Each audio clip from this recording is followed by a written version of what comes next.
Hello student, आप सभी का स्वागत है मेरे यूट्यूब चैनल पैरेट क्लासेस में। तो आज बायोलॉजी की थर्ड क्लास है। ओके, फर्स्ट क्लास में हमने जीवधारियों का वर्गीकरण और बेसिकली जो उसका परिचय था बायोलॉजी का, उसका भी हमने डिटेल से अध्ययन किया था। दूसरी क्लास में हमने वैज्ञानिक नाम डिस्कस किए थे जो एग्ज़ाम पर्पज से इम्पोर्टेंट है। तो आज बायोलॉजी की थर्ड क्लास है जिसमें हम बहुत ही इम्पोर्टेंट कोशिका, जिसको इंग्लिश में सेल कहते हैं, उसका हम डिटेल से आज अध्ययन करने वाले हैं। अगर आप किसी भी एग्ज़ाम की तैयारी कर रहे हैं तो अगर बायोलॉजी का सेक्शन आता है तो उसमें सेल से एक क्वेश्चन डेफिनेटली आता है। तो आपको पूरा क्लास अच्छे से समझना है, ठीक है। मैं बार बार रिपीट भी करूँगी ताकि आपको वीडियो देखते समय ही याद हो जाए। लास्ट में कुछ क्वेश्चन रहेंगे, वो भी हम इस वीडियो में डिटेल से सॉल्व करेंगे, ठीक है। चलो, तो जब मैंने आपको बताया था, जब पहली क्लास आपको पढ़ा रही थी, तब मैंने आपको बताया था कि जो कोई भी जीव है ना, जब वो बनता है पूरी तरीके से, मतलब कह सकते हैं छोटी इकाई होती है, वह होती है कोशिका, मतलब सेल। ओके, मैंने आपको पिछले वीडियो में बताया था कि उसकी सबसे छोटी इकाई होती है किसी भी लिविंग ऑर्गेनिज्म की, वह होती है सेल। किसी जीव में एक होती है, किसी जीव में कई सारी होती है। ओके, कि जो जिस जीव में एक ही कोशिका पाई जाती है ना, उनको हम अपनी कह सकते हैं नग्न आंखों से नहीं देख सकते।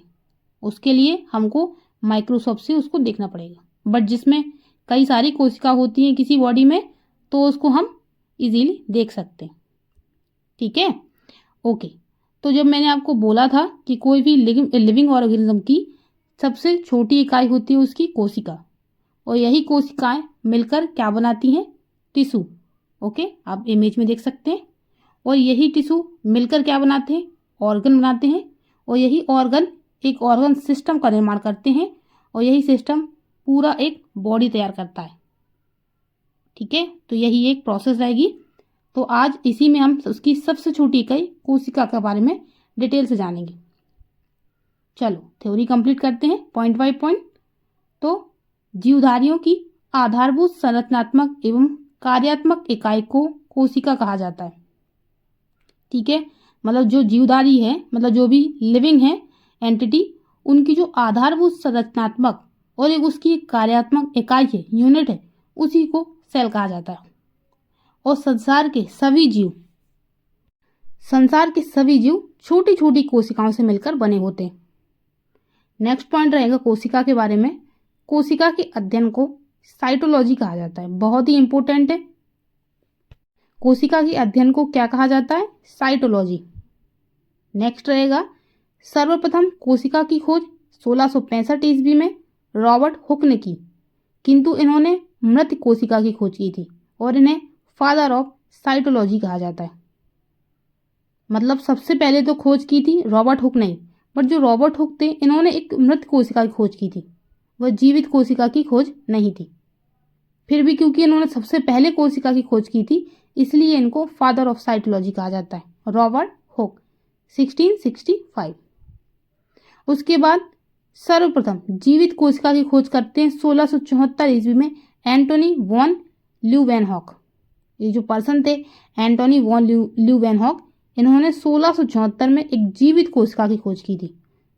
तो मृत कोशिका की खोज की थी रॉबर्ट हुक ने। अगर एग्जाम में पूछा जाए कि किसी मानव शरीर की, ये कह सकते किसी भी जीवित कोशिका की खोज सर्वप्रथम किसने की, तो आंसर होना चाहिए आपका एंटोनी वॉन ल्यूवेनहॉक। बट अगर एग्जाम में पूछे कि सर्वप्रथम कोशिका की खोज किसने की, तो आपका आंसर होना चाहिए रॉबर्ट हुक, ठीक है। आगे पढ़ेंगे कोशिका का सिद्धांत क्या था। तो जर्मनी के वनस्पति वैज्ञानिक जिनका नाम था M.G. स्लाइडेन, और जर्मनी के ही जंतु वैज्ञानिक थे जिनका नाम था थियोडोर स्वान। कंफ्यूज मत होइएगा, वनस्पति विज्ञानी थे M.G. स्लाइडेन और जर्मनी के ही थे जंतु विज्ञानी थियोडोर स्वान। इन्होंने ही कोशिका का सिद्धांत दिया था। एग्जाम में पूछा जाए कि कोशिका का सिद्धांत किसने दिया, तो दोनों ही पर्सन जर्मनी के थे। एक वनस्पति विज्ञानी थे M.G. स्लाइडेन और एक जंतु विज्ञानी थे थियोडोर स्वान। इन्होंने ही कोशिका का सिद्धांत दिया था, जिसमें उन्होंने कोशिका सिद्धांत में कुछ बातें लिखी, जिसमें से उनका पहला पॉइंट था कि जो प्रत्येक जीव है उसकी उत्पत्ति एक कोशिका से होती है, और प्रत्येक जीव का शरीर एक या बहुत सी कोशिकाओं का बना होता है। ओके, मतलब जितनी भी अपने संसार में जीवित मतलब कह सकते लिविंग एंटिटी है वह कोशिका से ही बनी है। तो किसी में एक कोशिका होती है और किसी में बहुत सारी कोशिकाएं होती हैं। मैंने आपको अभी बताया था कि जिसमें एक कोशिका होती है उसको हम अपनी नग्न आंखों से नहीं देख सकते। ठीक है, थर्ड पॉइंट है प्रत्येक कोशिका एक स्वाधीन इकाई है, तथापि सभी कोशिकाएं मिलकर कार्य करती हैं, फलस्वरूप एक जीव बनता है। मैंने आपको बोला था ना कि जो सेल है, ये कोशिका है, वह मिलकर एक टिश्यू बनाती है। यही टिश्यू एक ऑर्गन को, एक अंग को बनाते हैं और यही अंग मिलकर अंग सिस्टम कह सकते हैं, अंग तंत्र का निर्माण करते हैं और यही फिर एक जीव का निर्माण होता है। ठीक है, कोशिका की उत्पत्ति की प्रक्रिया में केंद्रक मुख्य कार्यकर्ता या कह सकते हैं सृष्टिकर्ता के रूप में भाग लेता है। अगर ये चित्र में देखें, अगर अभी एक कोशिका का एक चित्र है, इसमें देखें जो इसका सेंटर पॉइंट है केंद्रक, वह एक मुख्य कार्यकर्ता या कह सकते हैं सृष्टिकर्ता के रूप में भाग लेता है। मतलब सारी कोशिका को कंट्रोल कौन करता है? कोशिका का केंद्रक। ठीक है, इसके बारे में हम डिटेल से जानेंगे आगे। ओके, तो कुछ इंपॉर्टेंट बेसिक पॉइंट है उनके बारे में जान लेते हैं, क्योंकि हम कोशिका के बारे में पढ़ रहे हैं। तो सबसे छोटी कोशिका किस में पाई जाती है? माइकोप्लाज्मा में। ओके, माइकोप्लाज्मा में सबसे छोटी कोशिका पाई जाती है और सबसे बड़ी कोशिका शुतुरमुर्ग का अंडा में। फिर मानव शरीर की सबसे छोटी कोशिका होती है शुक्राणु, जिसको इंग्लिश में स्पर्म कहते हैं, इमेज में आप देख सकते हैं। और मानव शरीर की सबसे बड़ी कोशिका एक महिला में पाई जाती है, वह है अंडाणु। और मानव शरीर की सबसे लंबी कोशिका है तंत्रिका कोशिका, न्यूरॉन। बहुत इंपॉर्टेंट है, एग्जाम में पूछा गया है। सबसे बड़ी कोशिका के बारे में पूछा गया है तो वो पाई जाती है शुतुरमुर्ग के अंडे में, और सबसे लंबी कोशिका ही पूछी जाती है, वो है तंत्रिका कोशिका। ठीक है, चलो आगे एक कोशिका का बेसिक चित्र है, जिसमें कोशिका के कुछ अंग दिए गए हैं और इन्हीं के बारे में हमको आगे डिटेल से पढ़ना है। ठीक है, जैसे कि सबसे उसके सेंटर में केंद्रक है, फिर राइबोसोम है, कोशिका द्रव्य है, तारक काय है, माइटोकॉन्ड्रिया है, लाइसोसोम, गोल्जी कॉय है, अंतः प्रद्रव्य जालिका है और कोशिका झिल्ली। इन सभी के बारे में हम डिटेल से पढ़ने वाले हैं, क्योंकि इनके बारे में एग्जाम में पूछा जाता है। आगे बढ़ते हैं और देखते हैं जो पादप कोशिका होती है और जंतु कोशिका होती है वो किस तरीके से होती है। तो जो पादप कोशिका होती है, मतलब किसी भी पेड़ पौधे में, तो उसमें जो कोशिका पाई जाती है वह चौकोर आकार की पाई जाती है। लेकिन वही जो जंतु कोशिका होती है, उसमें जो कोशिका पाई जाती है वह गोलाकार पाई जाती है। इतनी बात आप समझ गए। मतलब जो पादप कोशिका होती है उसमें चौकोर होती है और जंतु कोशिका में जो कोशिका होती है वह गोलाकार होती है। अगर आप एक चीज पर गौर करें तो जो पादप कोशिका है, अगर आप उसमें देखें तो उसकी जो दीवारें हैं वो बहुत मोटी हैं, है ना। वजह इसलिए है क्योंकि जो भी पेड़ पौधे होते हैं, अगर उसमें ये कठोरपन नहीं होगा ना तो वह मुड़ जाएंगे, झुक जाएंगे, कुछ भी हो जाएगा। ठीक है, तो इसलिए उनको कठोरता प्रदान करने के लिए ही पादप कोशिका में कोशिका भित्ति पाई जाती है और इसके अंदर कोशिका झिल्ली। ओके, तो कोशिका भित्ति ही ऐसा एक पार्ट है जो मतलब दोनों कोशिका में कॉमन नहीं है। कोशिका भित्ति ओनली पादप कोशिका में ही पाई जाती है, क्योंकि उसको कठोरता प्रदान करने के लिए कोशिका भित्ति पाई जाती है, इसलिए उसकी दीवारें थोड़ा मोटी दिख रही है। ठीक है, और जंतु कोशिका में जो उसकी बाहरी परत है वह है कोशिका झिल्ली। चलो इनके बारे में आगे डिटेल से पढ़ेंगे। मैंने आपको थोड़ा सी बेसिक समझा दिया। आगे तो हम डिटेल से पढ़ते हैं। सबसे पहले पढ़ेंगे हम कोशिका झिल्ली, क्योंकि उसका ये बाहरी स्ट्रक्चर है, तो हम उसी के बारे में सबसे पहले हम पढ़ेंगे। ठीक है, तो कोशिका झिल्ली को इंग्लिश में कहते हैं सेल मेम्ब्रेन। ओके, जिसमें पहला पॉइंट रहेगा कि कोशिका के सभी अवयव एक झिल्ली द्वारा घिरे रहते हैं और इस झिल्ली को कोशिका झिल्ली कहते हैं। ठीक है, मतलब जो कोशिका के सारे अंग हैं, पार्ट मतलब जो भी उसके अंदर सेंटर में जो भी हैं, वह घिरे हुए हैं किसी एक झिल्ली से, जिसको कहते हैं कोशिका झिल्ली, सेल मेम्ब्रेन। ठीक है, आप इमेज में देख सकते हैं, ये जो बॉर्डर बनी हुई है इसी को कहते हैं कोशिका झिल्ली। ठीक है, अगला पॉइंट है इसके बारे में, ये जंतु तथा पादप दोनों में पाई जाती है। ओके, तो ये जंतु में भी पाई जाती है कोशिका झिल्ली, और पादप भी, जो पादप कोशिकाएं हैं उसमें भी पाई जाती है। पादप जंतु है, सॉरी जो पेड़ पौधे हैं उनमें भी यह पाई जाती है। तीसरा पॉइंट है इसमें, यह कोशिका के अंदर जाने वाले पदार्थों का नियंत्रण करता है। अगर इसी झिल्ली को थोड़ा जूम करें तो आप इमेज में देख सकते हैं, ये इस तरीके से दिखेगा। ठीक है, तो आप देख सकते हैं इसमें कुछ रास्ते बने हुए हैं जाने के लिए। ठीक है, तो यही रास्ते क्या करते हैं, पदार्थों का अंदर जाने के लिए पदार्थों का नियंत्रण करते हैं। ठीक है, जैसे कि देखो आप इमेज में देख सकते हैं, कार्बोहाइड्रेट है, कोलेस्ट्रॉल है।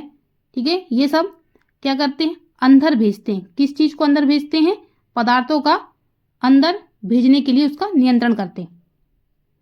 ओके, मतलब क्या जाना चाहिए और क्या नहीं जाना चाहिए, उसी का नियंत्रण कौन करता है, ये जो बॉर्डर है ना, कोशिका झिल्ली यह करती है। आगे इंपॉर्टेंट पॉइंट है, कोशिका झिल्ली अर्धपारगम्य होती है। मतलब इसका मुख्य कार्य कोशिका के अंदर जाने वाले एवं अंदर से बाहर जाने वाले पदार्थों का निर्धारण है। ठीक है, मतलब जैसे आपने किसी सड़क पर देखा होगा, हाईवे पर टोल नाका बना होता है। ठीक है, तो वह देखती है कि कौन सी गाड़ी अंदर जा रही है, कौन सी गाड़ी बाहर जा रही है। ठीक है, मतलब आना जाना किसी स्टेट का वो देखती है। तो उसी तरीके से अपने शरीर में जो कोशिकाएं होती हैं, उनकी जो बाहरी परत होती है, जिसको हम कोशिका झिल्ली कहते हैं, बॉर्डर कहते हैं, उसको वह क्या निर्धारण करती है कि शरीर में क्या अंदर जाना चाहिए और क्या बाहर जाना चाहिए। ओके, इमेज में आप देख सकते हैं, इस झिल्ली को जूम करेंगे तो वो इस तरीके से दिखेगी। ठीक है, दोबारा से रिपीट कर लेते हैं। तो जो कोशिका है वह जो कोशिका है उसके सभी अवयव एक झिल्ली द्वारा घिरे रहते हैं और इसी झिल्ली को क्या कहते हैं, कोशिका झिल्ली। ठीक है, ये जंतु और पादप दोनों में पाई जाती है और यह कोशिका के अंदर जाने वाले पदार्थों का नियंत्रण करता है। और आगे रहेगा, जो कोशिका झिल्ली है वह अर्धपारगम्य होती है। मतलब इसका कार्य कोशिका के अंदर और बाहर जाने वाले पदार्थों का निर्धारण करना है। ओके, कोशिका के अंदर और बाहर जाने वाले पदार्थों का निर्धारण कौन करता है, कोशिका झिल्ली। आप भूलिएगा मत, इंपॉर्टेंट है। चलो, दूसरा पार्ट है इसका कोशिका भित्ति, सेल वॉल। ठीक है, जैसा कि नाम से समझ आ रहा है, सेल वॉल, वॉल मतलब दीवार। ठीक है, तो दीवारें कहाँ होंगी, किसी भी पेड़ पौधों में, उसको कठोरता बनाए रखने के लिए। ठीक है, चलो इससे ही बात समझ लेना, आप कंफ्यूज मत होना, क्योंकि कोशिका भित्ति है जो सिर्फ पादप में ही पाई जाती है, पेड़ पौधों में ही पाई जाती है। इसके बारे में पॉइंट है, यह केवल पादपों में पाई जाती है। यह सेलुलोज की बनी होती है। यह कोशिका को निश्चित आकार एवं आकृति बनाए रखने में सहायक है। यह पेड़ों को कठोरता भी प्रदान करती है। ठीक है, तो आप इमेज में देख सकते हैं, यह दीवार जैसी बनी है ना, इसी को कहते हैं कोशिका भित्ति और यह केवल पादपों में ही पाई जाती है।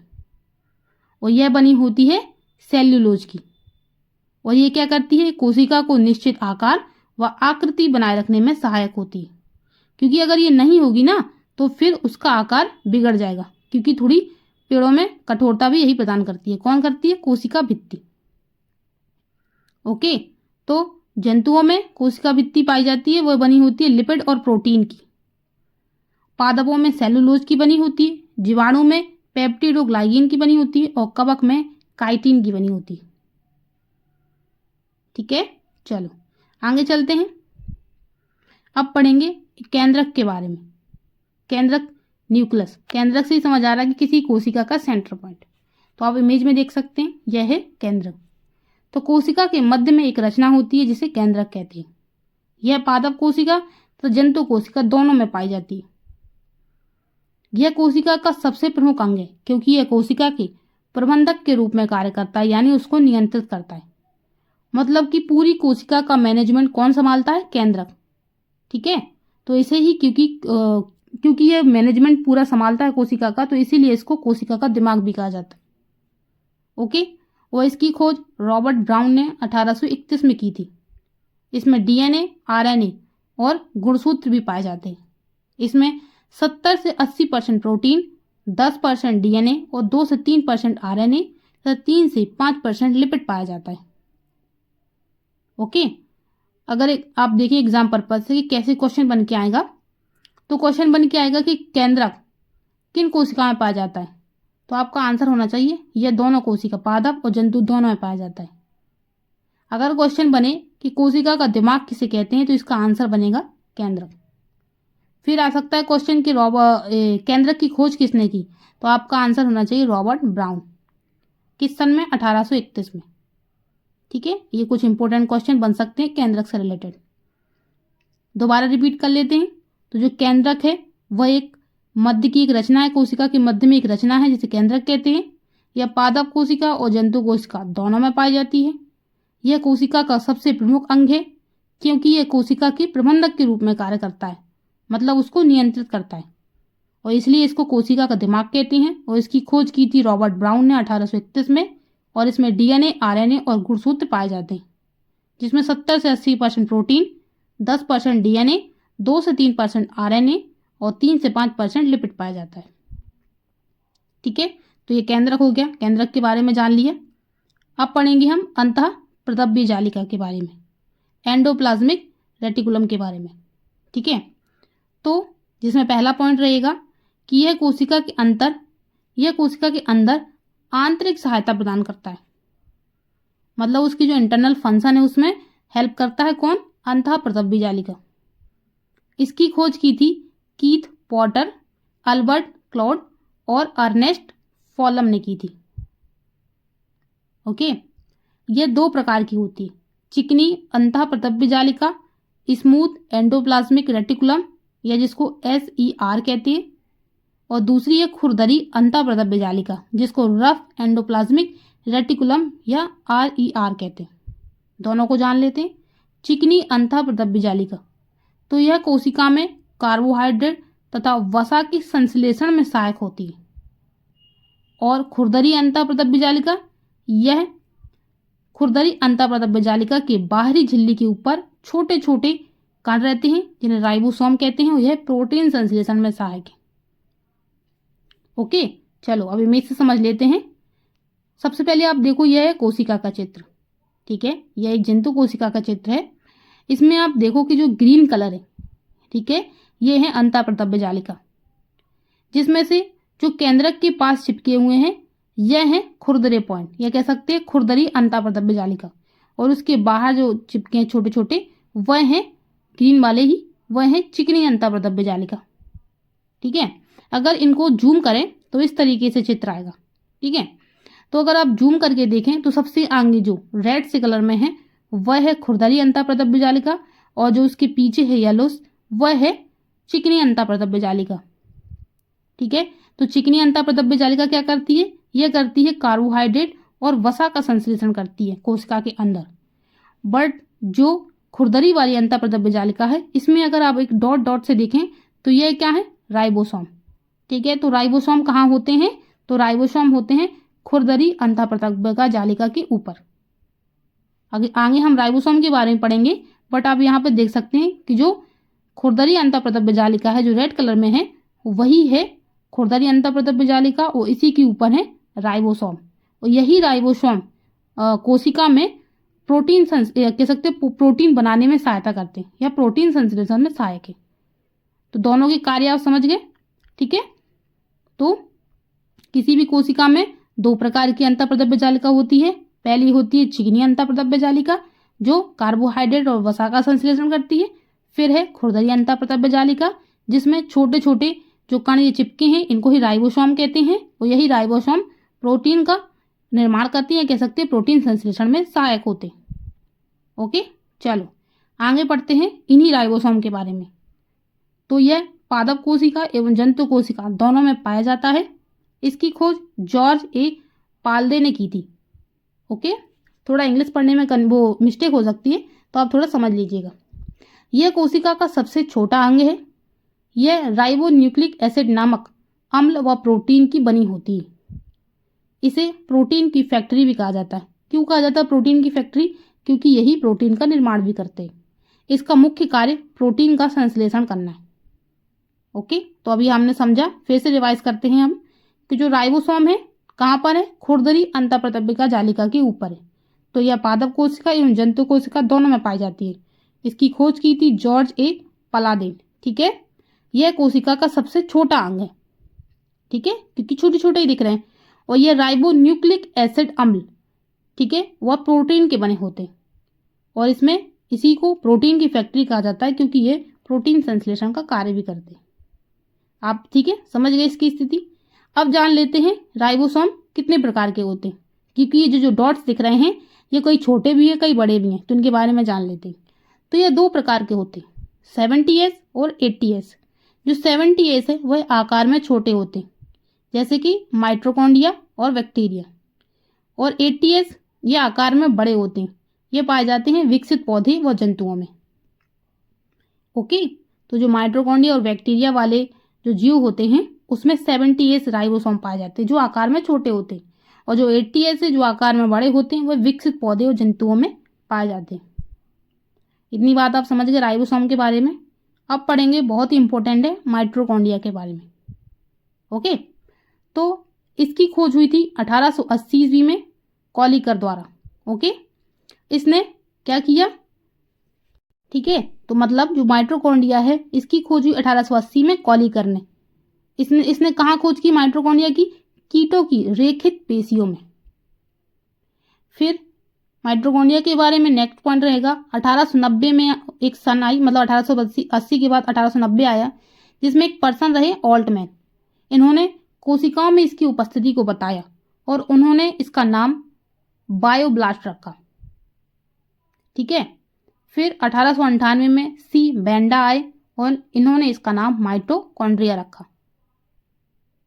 ठीक है, तो ये कहाँ पाई जाती है? तो यह कोशिका द्रव्य में पाई जाने वाली गोलाकार अथवा सूत्राकार रचनाएं होती हैं, और माइटोकॉन्ड्रिया दोहरी झिल्ली से घिरी होती है तथा इन उभारों को क्रिस्टी कहते हैं।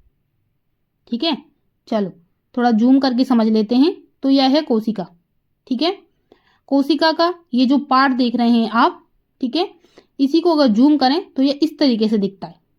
ठीक है, तो जो यही है यह कोशिका द्रव्य में पाई जाती है, मतलब जो ये फैला हुआ पदार्थ है यह कोशिका द्रव्य। ठीक है, तो इसी में पाई जाती है ये गोलाकार सी या सूत्राकार सी रचनाएं, आप इमेज में देख सकते हैं। और ये जो माइटोकॉन्ड्रिया यह दोहरी झिल्ली से घिरी होती है, आप झिल्लियां भी देख सकते हैं, और इन उभारों को क्रिस्टी कहते हैं। इन उभारों को क्या कहा जाता है? क्रिस्टी। और इसके अंदर जो छोटे छोटे से आप सर्कल देख रहे हैं, डॉट, अगर इनको जूम करें तो ये कुछ इस तरीके से दिखेंगे, और इन्हीं को माइटोकॉन्ड्रियल डीएनए कहा जाता है। ठीक है, तो ये कहाँ पाया जाता है माइटोकॉन्ड्रिया? ये पाया जाता है कोशिका द्रव्य में, क्योंकि ये तो कोशिका द्रव्य में घिरा हुआ होता है। तो यह कोशिका द्रव्य में पाई जाने वाली गोलाकार और सूत्राकार रचनाएं होती हैं। और जो माइटोकॉन्ड्रिया है वो दोहरी झिल्ली से घिरी होती है, और इन उभारों को क्रिस्टी कहते हैं। पूछा गया है कई बार, और है इसके बारे में पॉइंट। तो माइटोकॉन्ड्रिया को कोशिका का ऊर्जा घर या कह सकते हैं पावर हाउस कहते हैं, क्योंकि यह ऊर्जा उत्पन्न करता है। माइटोकॉन्ड्रिया में कोशिका श्वसन से संबंधित कार्य एटीपी का निर्माण एवं भोजन का ऑक्सीकरण होता है।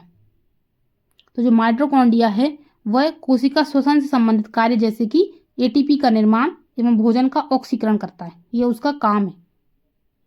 और इसका इंपॉर्टेंट काम जो एग्जाम में पूछा गया है, कोशिका के भीतर श्वसन व एटीपी। ठीक है, ठीक है, तो एटीपी का फुल फॉर्म क्या हुआ? Adenosine triphosphate. ठीक है, तो इसका निर्माण भी कौन करता है? माइटोकॉन्ड्रिया। तो ये इसका इंपॉर्टेंट कार्य जो एग्जाम में पूछा भी गया है। ठीक है, तो एग्जाम में पूछा भी गया है कि कोशिका के भीतर श्वसन व एटीपी का निर्माण कौन करता है? तो वो आंसर होना चाहिए आपका माइटोकॉन्ड्रिया। इसके बारे में एक क्वेश्चन और बन सकता है कि कोशिका का ऊर्जा घर किसे कहते हैं? तो राइट आंसर होना चाहिए आपका माइटोकॉन्ड्रिया, क्योंकि यह ऊर्जा उत्पन्न करता है। चलो नेक्स्ट पढ़ते हैं कोशिका के बारे में। उसका इंपॉर्टेंट एक अंग रहेगा लाइसोसोम। तो लाइसोसोम की खोज की थी क्रिस्टियन दे दुबे ने। ठीक है, ड्यूबे ने की थी। यह कोशिका के अंदर पाचन का कार्य करता है। ओके, श्वसन का कार्य कौन कर रहा था? माइटोकॉन्ड्रिया। और यह पाचन का कार्य कौन कर रहा है? लाइसोसोम। इसके अंदर जल अपघटक एंजाइम पाया जाता है। ठीक है, और कोशिका के अंदर का कोई अंग यदि काम नहीं करता तो यह उस अंग को नष्ट कर देता है, और जब पूरी कोशिका कार्य नहीं करती तो यह फट जाता है, जिससे पूरी कोशिका नष्ट हो जाती है। इसलिए इसे आत्महत्या की थैली भी कहा जाता है। ठीक है, चलो इसको में से समझते हैं। ये है कोशिका। ठीक है, तो कोशिका में आप ये देख सकते हैं ग्रीन कलर के डॉट्स है, यही है लाइसोसोम। ओके, और यही लाइसोसोम कोशिका के अंदर पाचन का कार्य करते हैं, और इन्हीं के अंदर जल अपघटक एंजाइम भी पाया जाता है। ठीक है, तो ये क्या करते हैं, जो ये कोशिका के बाकी अंग हैं, अगर इनमें से कोई कोशिका का काम इस कोशिका का कोई भी अंग यदि काम नहीं करता तो ये लाइसोसोम क्या करता है, उस अंग को नष्ट कर देता है। और वो जब देखता है कि पूरी कोशिका ही काम नहीं कर रही तो वो फट जाता है। इसलिए इसको आत्महत्या की थैली भी कहा जाता है। ठीक है, समझ गए इतना? चलो आगे बढ़ते हैं और पढ़ते हैं गोल्जी के बारे में। तो इसकी खोज 1898 में कैमिलियो गोल्जी ने की थी, गोल्जी ने। ठीक है, और यह पदार्थों का परिवहन करता है, अर्थात यातायात में सहायक है, इसलिए इसे यातायात प्रबंधक कहते हैं। तो यही पदार्थों का परिवहन मतलब जो भी पदार्थ हैं बॉडी के उनका परिवहन करता है। ठीक है, इसलिए इसको कह सकते हैं यातायात प्रबंधक, क्योंकि यह यातायात में सहायक है। आप इमेज में देख सकते हैं। ठीक है, इसको कोशिका को जूम करते हैं तो यह है गोल्जी कॉय। अब पढ़ेंगे हम तारक काय के बारे में, सेंट्रोसोम्स के बारे में। तो यह केवल जंतु कोशिका में पाया जाता है। यह बेलन जैसी रचना है, ये केंद्रक के पास मौजूद होती है और यह कोशिका विभाजन में सहायक है। ठीक है, तो यह तारक काय है जो पादप कोशिका मतलब पेड़ पौधों में नहीं पाया जाता, यह जंतुओं में ही पाया जाता है। यह बेलन जैसी रचना है और यह केंद्रक के पास मौजूद होती है, मतलब जो इसका सेंट्रल पॉइंट है। ठीक है, आप इसको जूम करें तो जिसका सेंट्रल पॉइंट है केंद्रक, उसी के पास यह तारक काय मौजूद है। ठीक है, और यह क्या करता है, यह कोशिका के विभाजन में सहायक है। कोशिका का विभाजन नेक्स्ट चैप्टर में पढ़ेंगे, नेक्स्ट क्लास जो रहेगी उसमें पढ़ेंगे। बट ये क्या काम करता है, तारक काय कोशिका के विभाजन में सहायता करता है। ओके, चलो नेक्स्ट पढ़ते हैं रसदानी के बारे में। ठीक है, वैक्यूल्स के बारे में। तो यह एक निर्जीव रचना है, इसमें तरल पदार्थ भरा होता है जो कि एक झिल्ली से घिरा हुआ होता है। रसदानी में एक प्रकार का द्रव पाया जाता है जिसे कोशिका रस कहते हैं, और इस रस में जल, खनिज लवण और कार्बोहाइड्रेट पाए जाते हैं। ठीक है, जो रसदानी है वह जंतुओं में छोटी होती है तथा पादपों में बड़ी होती है। ठीक है, जो रसदानी है यह जंतुओं में तो छोटी होती है लेकिन पादपों में बड़ी होती है। आप इमेज में देख सकते हैं, ये जो किसी कोशिका में एक तालाब जैसी रचना दिख रही है, ठीक है, जैसे लग रहा है कि यहाँ पानी भरा हुआ है, इसी को कहते हैं रसदानी। ठीक है, तो ये जंतुओं में छोटी होती है और पादपों में बड़ी होती है। और ये क्या रचना है, ठीक है, जिसमें क्या भरा रहता है, जल भरा रहता है, खनिज लवण भरे रहते हैं और कार्बोहाइड्रेट भरे रहते हैं। ओके, तो यह रसदानी जंतुओं में छोटी होती है और पादपों में बड़ी होती है। चलो नेक्स्ट पढ़ते हैं लवक के बारे में। ठीक है, प्लास्टिड। तो यह केवल पादप कोशिका में पाया जाता है और यह 3 प्रकार का होता है, हरित लवक, अवर्णित लवक और वर्णित लवक, क्लोरोप्लास्ट, ल्यूकोप्लास्ट और क्रोमोप्लास्ट। अब 1 बाय 1 एक एक को डिटेल से जान लेते हैं। सबसे पहले जान लेते हैं क्लोरोप्लास्ट के बारे में, हरित लवक के बारे में। क्योंकि ये पादपों में, ये पेड़ पौधों में ही पाया जाता है, तो ये क्या करता है, यह भोजन का निर्माण करता है और यह पत्ती तथा तनों में पाया जाता है। इसके अंदर एक हरे रंग का पर्णहरित पाया जाता है और इसी की सहायता से पौधा प्रकाश संश्लेषण करता है और इसीलिए हरित लवक को पादप कोशिका की रसोई कहते हैं। ठीक है, दोबारा समझ लेते हैं। जो हरित लवक है यह कहाँ पाया जाता है, यह पादप कोशिका में पाया जाता है। यह भोजन का निर्माण करता है और यह कहाँ पाया जाता है, यह किसी पेड़ पौधे की पत्ती और तनों में पाया जाता है और इसके अंदर एक हरे रंग का पर्णहरित पाया जाता है और इसी की सहायता से जो पौधा है वह प्रकाश संश्लेषण करता है और इसीलिए हरित लवक को पादप कोशिका की रसोई कहते हैं।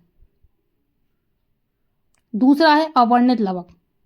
यह एक रंगहीन लवक है और यह पौधों के उन भागों में पाया जाता है जहां सूर्य का प्रकाश नहीं पहुंचता, जैसे जड़ें हो गया, भूमिगत तना हो गया। और यह क्या काम करता है, यह भोज्य पदार्थों का संग्रहण करने में, यह कह सकते हैं भोज्य पदार्थों का संग्रहण करने वाला लवक है। ठीक है, तो आप वर्णित ही नाम से ही समझ आ रहा है कि इसमें कोई भी कलर नहीं है। तो यह रंगहीन लवक है। यह पौधों के उन भागों में पाया जाता है जहां सूर्य का प्रकाश नहीं पहुंचता। तो सूर्य का प्रकाश वहां नहीं पहुंचेगा जो जमीन के अंदर है, जैसे कि जड़ें हो गया, भूमिगत तना हो गया। और ये क्या काम करते हैं, ये भोज्य पदार्थों का संग्रहण करते हैं। तीसरा है वर्णित लवक। यह रंगीन लवक होते हैं। यह लवक रंग प्रदान करते हैं। ठीक है, तो किसी बीजों में, फूलों में ये वर्णित लवक रंग प्रदान करते हैं। तो टमाटर का लाल रंग किस लवक के कारण होता है? लाइकोपीन के कारण। गाजर का कैरोटीन के कारण और चुकंदर का विटामिन के कारण। ठीक है, कुछ इंपॉर्टेंट पॉइंट है, जान लीजिएगा क्योंकि इंपॉर्टेंट है। वह है सीलिया और फ्लैजिला। इमेज से देख सकती, ये सीलिया है जिसमें छोटे छोटे बाल दिख रहे हैं, और ये फ्लैजिला है जिसमें लंबे लंबे से बाल दिख रहे हैं। ठीक है, तो ये सीलिया और फ्लैजिला है, यह केवल जंतु कोशिकाएं पाया जाता है, पादप कोशिका में नहीं। ओके, एग्जाम में पूछा गया इसलिए मैंने इसको ऐड कर लिया कि सीलिया और फ्लैजिला कहाँ पाए जाते हैं, तो यह जंतु कोशिका में पाया जाता है। ठीक है, पादप कोशिका में नहीं। अब जान लेते हैं कि जो कोशिका के अंग हैं। ठीक है, तो हमने पढ़ा कि जो कोशिका है वो जंतु और पादप दोनों में पाई जाती है। तो ये जान लेते हैं कौन कौन से अंग हैं जो दोनों में पाए जाते हैं और कौन से ऐसे अंग हैं जो किसी में पाए जाते हैं किसी में नहीं। ठीक है, तो जो बीच का सेंटर का पॉइंट है वह दोनों में कॉमन है, मतलब जो केंद्रक है, कोशिका झिल्ली है, माइटोकॉन्ड्रिया है, राइबोसोम है, गोल्जी बॉडी है, रसदानी है और तारक है, ये दोनों में पाए जाते हैं। और अगर जंतु कोशिका की बात करें तो इसमें क्या क्या पाया जाता है? सीलिया और फ्लैजिला इसी कैटेगरी में आएंगे जंतु कोशिका में। और जंतु कोशिका का डिफरेंस रहेगा, ये गोलाकार होती है। अगर पादप कोशिका को देखें तो ये चौकोर होती है, इसमें कोशिका भित्ति और लवक पाए जाते हैं, और कोशिका भित्ति और लवक जंतु कोशिका में नहीं पाए जाते। ओके, तो अभी हमने कोशिका के सारे अंग पढ़ लिए, बट हमने अभी ये नहीं पढ़ा कि जो कोशिका है वह मतलब कितने रूप में होती है। तो जो कोशिका है एक तो होती है अर्धविकसित और एक होती है पूर्ण विकसित कोशिका। तो उन्हीं को हम कहते हैं प्रोकैरियोटिक और यूकैरियोटिक। तो उन्हीं में डिफरेंस जान लेते हैं। तो सबसे पहले हम पढ़ेंगे प्रोकैरियोटिक कोशिका और उसके बाद हम पढ़ेंगे यूकैरियोटिक कोशिका। तो 1 बाय 1 डिफरेंस समझ लेते हैं। तो जो प्रोकैरियोटिक कोशिका होती है, प्रो से ही समझ आ रहा है, मतलब जो ये कोशिकाएं होती हैं यह अर्धविकसित होती हैं। मतलब प्रोकैरियोटिक में मतलब जो प्रोकैरियोटिक कैटेगरी है इसमें ऐसी कोशिकाएं आएंगी जो अर्धविकसित होती हैं। ठीक है, और प्रोकैरियोटिक कोशिका में इसमें केंद्रक भी अविकसित होता है। इसमें राइबोसोम 70S प्रकार का होता है। मैंने आपको पढ़ाया था राइबोसोम 2 प्रकार के, 70S और 80S। ठीक है, इसमें कोशिका विभाजन नहीं होता। ठीक है बच्चों, आपको बताना है कोशिका विभाजन में कोशिका का कौन सा अंग काम करता है, कमेंट में बताना है आपको। मैंने अभी आपको बताया था कि कोशिका विभाजन में सहायता करता है ये वाला अंग, तो आपको बताना है कौन सा अंग कोशिका विभाजन में सहायता करता है। 5th पॉइंट है इसमें श्वसन तंत्र झिल्ली में होता है। मतलब इसमें जो श्वसन तंत्र है वह झिल्ली में होता है, कोशिका झिल्ली में होता है। उदाहरण के तौर पर बैक्टीरिया, माइकोप्लाज्मा। अगर यूकैरियोटिक कोशिका की बात करें तो ये कोशिकाएं पूर्ण विकसित होती हैं और इसमें केंद्रक भी पूर्ण विकसित होता है, और इसमें राइबोसोम 80S प्रकार का होता है। इसमें कोशिका विभाजन होता है और श्वसन तंत्र माइटोकॉन्ड्रिया में होता है। उदाहरण के तौर पर पौधे और जीव। ठीक है, ये कुछ डिफरेंस था। अब इमेज से समझ लेते हैं कि यह है इमेज में फर्स्ट वाला चित्र है प्रोकैरियोटिक कोशिका का और दूसरा है यूकैरियोटिक कोशिका का। मतलब जो पहला वाला है इसमें जो आप कोशिका देख रहे हैं इसमें सारे अंग नहीं है, तो मतलब यह एक अविकसित कोशिका है। और यूकैरियोटिक में देख रहे हैं उसमें कोशिका के सारे अंग मौजूद हैं, मतलब कि वह है यूकैरियोटिक कोशिका, मतलब पूर्ण विकसित कोशिका।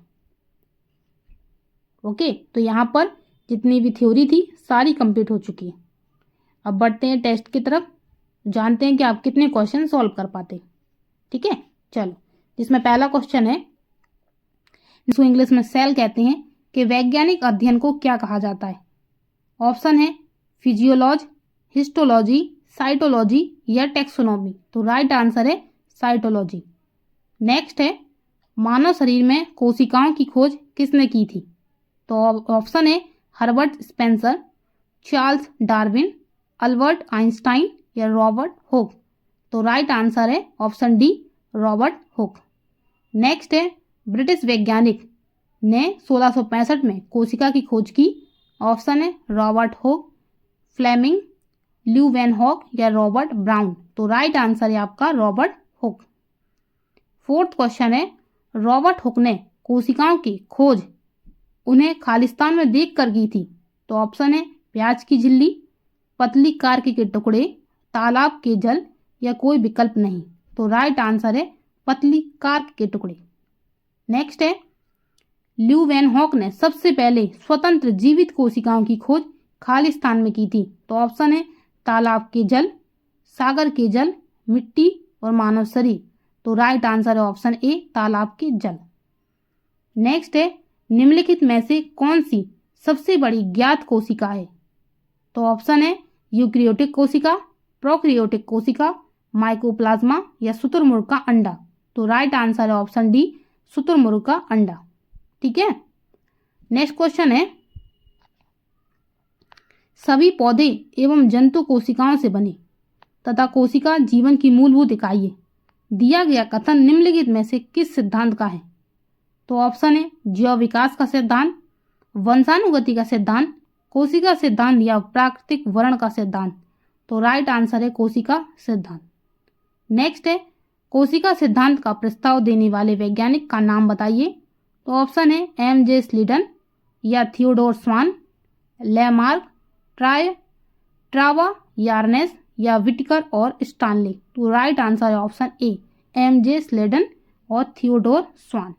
नेक्स्ट है, यह किसने प्रस्तुत किया कि सभी पौधे एवं जंतु कोशिकाओं से बने हैं तथा कोशिका जीवन की मूलभूत इकाई है?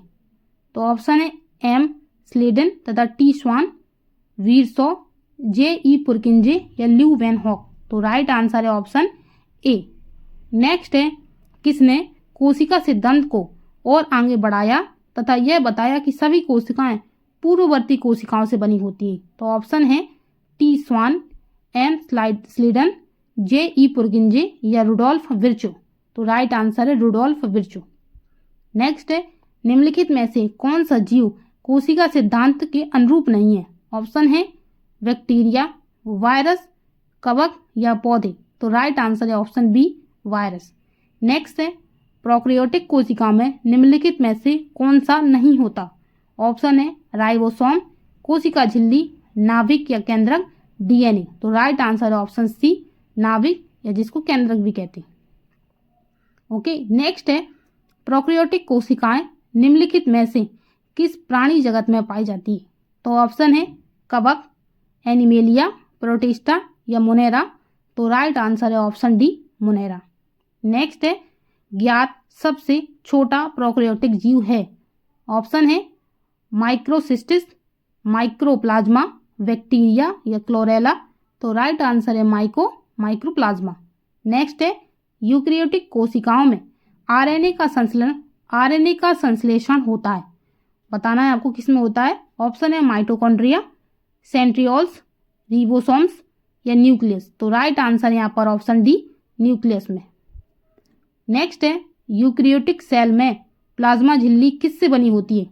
और बताना है आपको। ऑप्शन ए है फॉस्फोलिपिड, लिपोप्रोटीन, फॉस्फोलियोप्रोटीन या फॉस्फोप्रोटीन। तो राइट आंसर है ऑप्शन ए। नेक्स्ट है, प्रोकैरियोटिक से यूकैरियोटिक भिन्न है, क्यों भिन्न है बताना है आपको। पहला, अस्पष्ट झिल्ली की अनुपस्थिति, क्रोमोसोम, फ्लैजेला के 9+2 संरचना या डीएनए प्रोटीन का जुड़ाव। तो राइट आंसर है अस्पष्ट झिल्ली की अनुपस्थिति। नेक्स्ट है, निम्नलिखित में से कौन सा यूकैरियोटिक कोशिका की विशेषता नहीं है? ऑप्शन है न्यूक्लियस अच्छी तरह से व्यवस्थित है, माइटोकॉन्ड्रिया उपस्थित है, परमाणु झिल्ली मौजूद है या पादप कोशिकाओं में क्लोरोप्लास्ट अनुपस्थित है। तो राइट आंसर है ऑप्शन डी पादप कोशिकाओं में क्लोरोप्लास्ट अनुपस्थित है। ठीक है। नेक्स्ट है, निम्नलिखित में से पादप कोशिकाओं का कौन सा भाग चयनात्मक पारगम्य होता है? ऑप्शन है कोशिका भित्ति, कोशिका झिल्ली, कोशिका द्रव या केंद्रक। तो राइट आंसर है कोशिका झिल्ली। नेक्स्ट है, कोशिका झिल्ली की प्रवृत्ति क्या है? तो ऑप्शन है पारगम्य, अर्धपारगम्य, गैर पारगम्य या स्वतंत्र पारगम्य। तो राइट आंसर है अर्धपारगम्य। नेक्स्ट है, प्लाज्मा झिल्ली, कोशिका झिल्ली या प्लाज्मा मेम्ब्रेन चयनात्मक पारगम्य झिल्ली बनी होती है। तो ऑप्शन है प्रोटीन से, लिपिड से, कार्बोहाइड्रेट से या दोनों ए और बी। तो राइट आंसर है ऑप्शन डी दोनों ए और बी। नेक्स्ट है लिपिड क्या है? ऑप्शन है लिपिड मोनोसेकेराइड है। लिपिड कोशिकाओं को ऊर्जा प्रदान नहीं करते। फल लिपिड के अच्छे स्रोत हैं। कोलेस्ट्रॉल और ट्रांस फैटी एसिड लिपिड के प्रकार हैं। तो राइट आंसर है ऑप्शन डी। नेक्स्ट है कोशिका का कौन सा गुण कुछ पदार्थ को कोशिका के भीतर तथा बाहर आने जाने की अनुमति देता है? तो ऑप्शन है कोशिका द्रव, जीव द्रव्य, कोशिका भित्ति या कोशिका झिल्ली, जिसको प्लाज्मा झिल्ली भी कहते हैं। तो राइट आंसर है ऑप्शन डी, प्लाज्मा झिल्ली या कोशिका झिल्ली। नेक्स्ट है किस प्रक्रम द्वारा कुछ पदार्थ जैसे कार्बन डाइऑक्साइड अथवा ऑक्सीजन कोशिका झिल्ली के आर पार आ जा सकते हैं? तो राइट आंसर है जीव केंद्र कुंचन, अवसादन, विसरण या सुवेदन। तो राइट आंसर है विसरण के द्वारा। नेक्स्ट है यहाँ पर उच्च सांद्रता के क्षेत्र से उसकी कम सांद्रता वाले क्षेत्र की तरफ एक कोशिका झिल्ली के माध्यम से होने वाले अणुओं के संचलन को कहते हैं? तो ऑप्शन है विसरण, ऑस्मोसिस, सक्रिय आवागमन या निष्क्रिय आवागमन। तो राइट आंसर है ऑप्शन सी, सक्रिय आवागमन। ठीक है। नेक्स्ट है निम्नलिखित में से कौन सा लगभग प्रत्येक कोशिका में पाया जाने वाला गुण नहीं है? ऑप्शन है कोशिका भित्ति, प्लाज्मा झिल्ली, केंद्रक या कोशिका द्रव्य। तो राइट आंसर है कोशिका भित्ति। नेक्स्ट है पादप कोशिका वनस्पति कोशिका भित्ति मुख्यतः किससे बनी होती है? ऑप्शन है लिपिड, विटामिन, सेलुलोज या प्रोटीन। तो राइट आंसर है ऑप्शन सी, सेलुलोज की। नेक्स्ट है सेलुलोज भित्ति किसके सेलों में पाई जाती है? ऑप्शन है जंतु, बैक्टीरिया, फंजाई या कवक या पौधे। तो राइट आंसर है ऑप्शन डी, पौधे। नेक्स्ट है कोशिका भित्ति की प्रवृत्ति क्या है? ऑप्शन है पारगम्य, अर्धपारगम्य, गैर पारगम्य या स्वतंत्र पारगम्य। तो राइट आंसर है पारगम्य। नेक्स्ट है निम्नलिखित में से किसमें कोशिका भित्ति नहीं होती? ऑप्शन है यूग्लिना, पैरामीशियम, ग्रैन्युलेक्स या माइकोप्लाज्मा। तो राइट आंसर है ऑप्शन डी, माइकोप्लाज्मा। नेक्स्ट है निम्नलिखित में से कौन सी कोशिकांग केवल पादप कोशिका या वनस्पति कोशिका में स्थित है? तो ऑप्शन है कोशिका झिल्ली, कोशिका भित्ति, माइटोकॉन्ड्रिया या लाइसोसोम। तो राइट आंसर है ऑप्शन बी, कोशिका भित्ति। नेक्स्ट है किसकी उपस्थिति के कारण किसी पादप कोशिका और पशु कोशिका में अंतर पाया जाता है? तो ऑप्शन है क्लोरोप्लास्ट, कोशिका भित्ति, कोशिका कला या केंद्रक। तो राइट आंसर है कोशिका भित्ति, ऑप्शन बी। नेक्स्ट है वीडियो का लास्ट क्वेश्चन है संरचनाओं के कौन से युग्म प्रायः पादप और जंतु दोनों कोशिका में पाए जाते हैं? ऑप्शन है कोशिका भित्ति और न्यूक्लियस और क्लोरोप्लास्ट, अंतर्द्रव्य जालिका और कोशिका कला और कोशिका भित्ति। तो राइट आंसर है ऑप्शन सी, अंतर्द्रव्य जालिका और कोशिका कला। ठीक है। तो जितने भी इंपॉर्टेंट क्वेश्चन थे कोशिका से रिलेटेड वो सारे मैंने इस वीडियो में कवर कर लिए। ओके। तो आप लोगों को अगर वीडियो अच्छा लगे बच्चों तो प्लीज़ आप चैनल को सब्सक्राइब कर लेना और वीडियो को भी लाइक करना। ठीक है। मैं पिछली वीडियो की क्लासेस भी उनकी लिंक डिस्क्रिप्शन में डाल दूंगी। ओके बच्चों।